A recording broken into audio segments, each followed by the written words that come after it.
ইসলামী আন্দোলন বাংলাদেশের সিনিয়র নায়েবে আমির আলহাজ হযরত মাওলানা মুফতি সৈয়দ মোহাম্মদ ফাইজুল করিম সাহেব জামানায় আমাদের মাঝে উপস্থিত হয়েছেন। সম্মেলনের পক্ষ থেকে হুজুরকে আন্তরিক মোবারকবাদ জানাচ্ছি। সব ডাউন করতে বলেন, সব ডাউন করতে বলেন। এ পর্যায়ে নগর নেতৃবৃন্দ ও কেন্দ্রীয় নেতৃবৃন্দ হুজুরকে স্মারক গ্রন্থ দিয়ে সম্মাননা জানাচ্ছেন।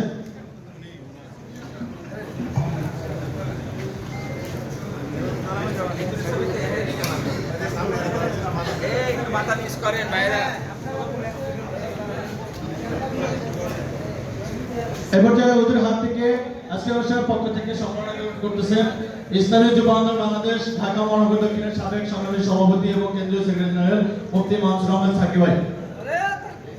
আরো শুভেচ্ছা স্মারক গ্রহণ করতেছেন ইসলামী আন্দোলন বাংলাদেশের কেন্দ্রীয় কৃষি ও শ্রম বিষয়ক সম্পাদক আলহাজ আব্দুর রহমান সাহেব। সম্মানিত উপস্থিতি, সম্মেলনের পর্যায়ে গুরুত্বপূর্ণ নসিহত পেশ করছেন আজকের সম্মেলনের প্রধান মেহমান ইসলামী আন্দোলন বাংলাদেশের সিনিয়র নায়েবে আমির আলহাজ হযরত মাওলানা মুফতি সৈয়দ মোহাম্মদ ফাইজুল করিম সাহেব জামানায় হাফিজাহুল্লাহ।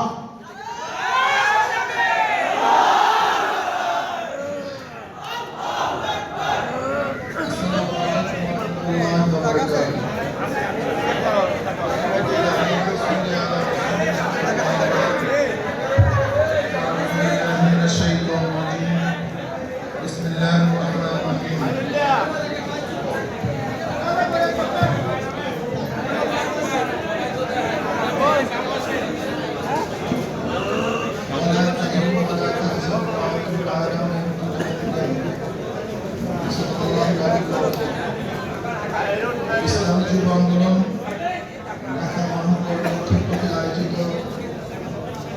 আজকে নগর সম্মেলনের সম্মানিত সভাপতি, কেন্দ্রীয় নেতৃবৃন্দ, সকল স্তরের যুবক ভাইয়েরা, যুবকরা জাগলে দেশ জাগবে, যুবকরা ভালো হলে দেশ ভালো হবে, আর যুবকরা যদি খারাপ হয় হাজার চেষ্টা করলেও দেশকে ভালো বানানো সম্ভব নয়। আজকে যুবকদের নৈতিকতার অবক্ষয়ের চরম পর্যায়ে পুষছে। ইসলামী যুব আন্দোলনের মাধ্যমে সেই ঘুরে ধরা সমাজকে,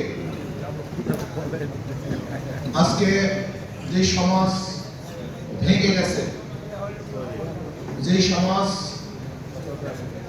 ধর্ষক উপহার দিচ্ছে, যে সমাজ ইফতিজিটারকে উপহার দিচ্ছে, যে সমাজ খুনি ডাকাত উপহার দিচ্ছে, আমরা সেই সমাজকে পরিবর্তন করে এখানে ইনসাফগার, ন্যায় নীতিমান, আদর্শমান এক যুব সমাজের মাধ্যমে দেশকে এমন এক পর্যায়ে পৌঁছাতে চাই যেখানে সাম্য, মানবিক মর্যাদা, সামাজিক ন্যায় বিচার প্রতিষ্ঠা হবে, যেখানে প্রত্যেক মানুষের অধিকার বাস্তবায়ন হবে।